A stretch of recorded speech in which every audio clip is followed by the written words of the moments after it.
Bonjour, pour cette première vidéo sur l'apprentissage de la programmation sous Scratch, je vais vous accompagner pour construire une petite histoire.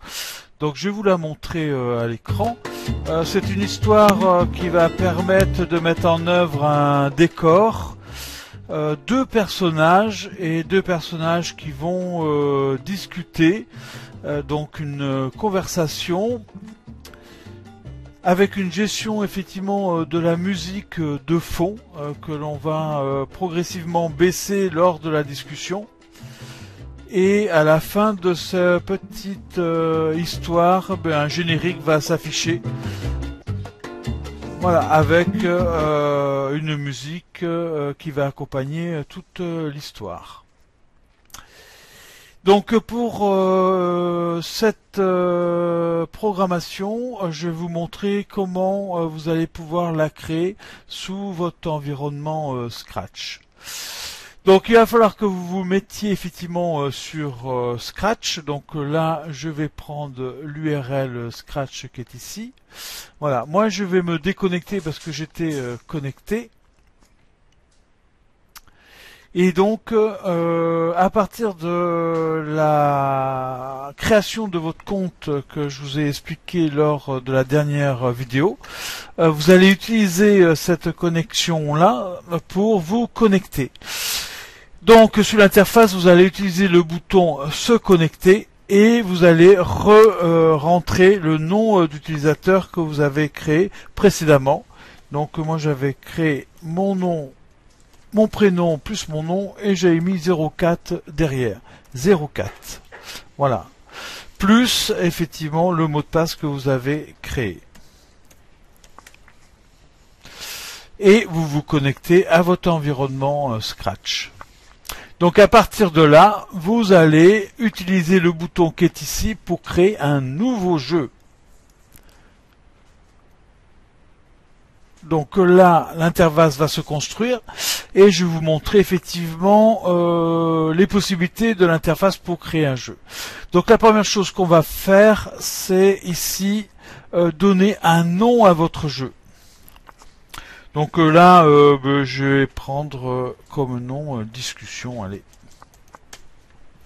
voilà, entrée. Et donc ici, vous avez le nom de votre jeu.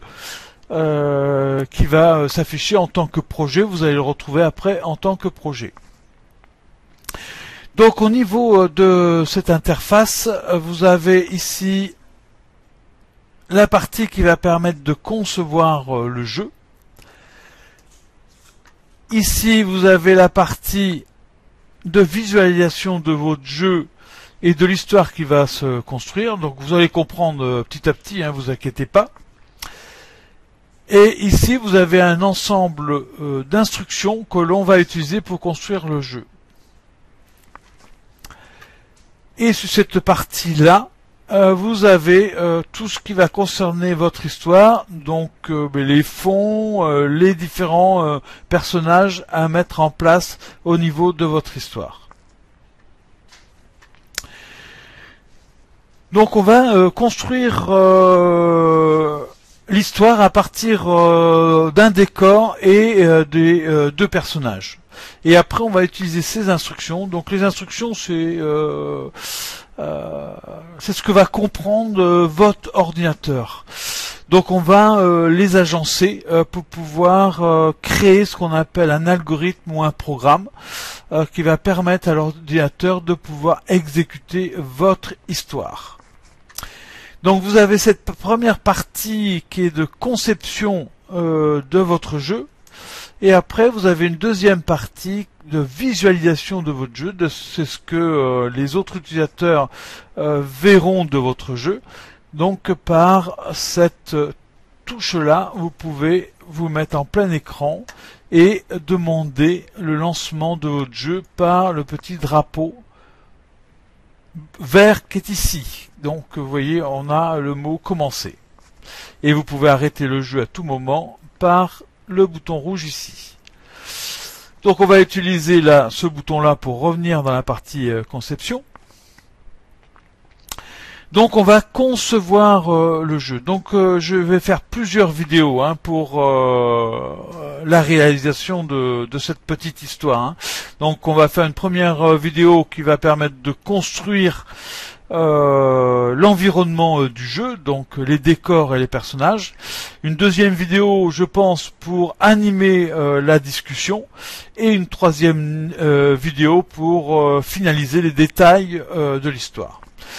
Donc là, cette vidéo va permettre de mettre en place votre histoire.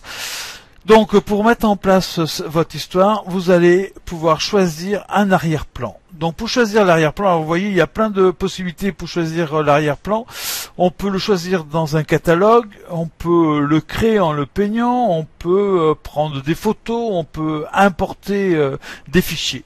Pour l'instant, ce que je vous propose, c'est de choisir dans le catalogue un arrière-plan. Voilà, donc vous avez tous les arrière-plans qui s'affichent ici. Et si vous voulez en choisir un, il vous suffit de cliquer sur un arrière-plan choisi. Voilà. Et à ce moment-là, vous voyez, l'arrière-plan vient s'afficher dans votre partie de jeu qui est ici. Maintenant, on va choisir des personnages. Donc, je vais supprimer ce personnage-là parce que je ne vais pas prendre celui-ci. C'est celui qui est mis par défaut.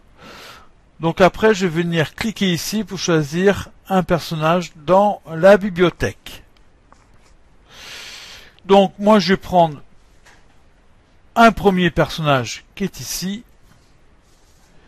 Et je vais prendre un deuxième personnage. Alors, qui c'est que je vais prendre? Je vais prendre ce personnage-là. Voilà. Donc voilà, j'ai choisi mes deux personnages pour mon histoire. Et je vais les positionner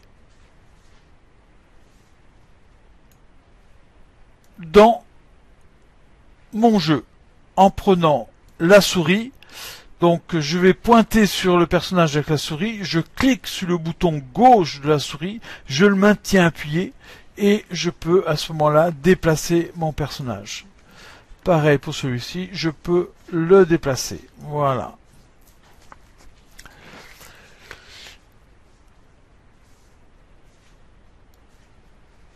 Donc à partir de ce personnage-là, je vais les mettre en vis-à-vis, ces personnages. Donc là, ce personnage-là, je veux le retourner pour pouvoir qu'il soit en face de l'autre personnage. Donc à ce moment-là, je vais utiliser la direction. Je vais choisir une direction gauche-droite. Et je vais demander au personnage de se retrouver, voilà, à moins 90. Alors, pour que vous compreniez bien, vous avez la possibilité effectivement de prendre gauche-droite ou vous pouvez utiliser celle-ci, mais vous voyez, ça ne correspond pas au personnage parce qu'on va le faire tourner dans tous les sens et il va se retrouver la tête en bas. Donc on ne va pas utiliser effectivement cette possibilité-là. Alors, je vais bien remettre à 90. Voilà. Et je vais utiliser celui-ci. Alors, si vous n'arrivez pas à mettre le bon nombre, vous pouvez venir avec la souris sur le nombre ici et venir le taper au clavier. Voilà, donc là, voilà, j'ai mes deux personnages qui sont bien positionnés sur mon interface. Alors, attendez, je vais remettre celui-là bien, voilà, et celui-là là, voilà. Donc voilà, j'ai le décor de mon histoire qui est installé. Et si je mets le grand écran, et donc voilà, j'ai bien mes interfaces qui sont parfaitement bien positionnées. Ben, écoutez, on va s'arrêter pour l'instant sur cette partie-là, puisqu'on a commencé à avoir bien positionné tous les personnages et le décor. Et la prochaine vidéo, je vais vous montrer comment animer vos personnages et comment les faire discuter entre eux. Donc on va utiliser effectivement cette partie-là, les instructions qui sont ici pour animer nos personnages. Merci de votre écoute et construisez bien votre histoire et on se retrouve dans la prochaine vidéo. Merci, au revoir.